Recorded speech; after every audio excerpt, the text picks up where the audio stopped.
بول کو دھمکیاں ملی لیکن وہ کھڑا رہا۔ تم کون ہوتے ہو عمران ریاض اور سمیع ابراہیم کو غدار کہنے والے؟ مراد سعید کی گفتگو کہا ان صحافیوں کو سلام جو رجیم چینج کے خلاف کھڑے رہے۔ ظلم کے خلاف آواز اٹھانے والوں کے خلاف کارروائیوں کا سلسلہ بند ہونا چاہیے۔ یہ آج لوگ یہاں پہ اس لیے جمع ہوئے کہ ہمارے اس تحریک میں جنہوں نے ساتھ دیا ان سب کو خیر تحسین پیش کرے، اللہ کا شکر ادا کرے اور ایک مثال قائم کر دی کہ خوددار قوم کس طرح پورے دنیا کے بڑے بڑے سازشوں کو شکست دے رہے۔ آج ہم خیر تحسین پیش کرتے ہیں میڈیا کے دوستوں کا، سمیع ابراہیم، ارشد شریف، صابر شاکر، جو محیط پیرزادہ،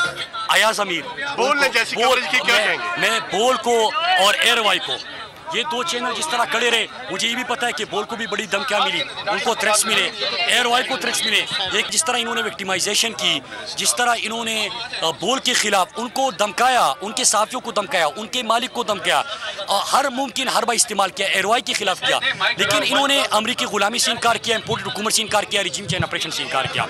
اب ہماری منزل یہ نہیں ہے، ہم یہاں پہ اقتدار کی لڑائی نہیں لڑ رہے، ہم یہاں پہ پاکستان کی حقیقی آزادی کی جنگ لڑ رہے ہیں اور انشاءاللہ ہم نے پاکستان کو حقیقی آزادی کی سبسکرائب کریں اور بیل دبائیں تاکہ کوئی خبر رہ نہ جائے۔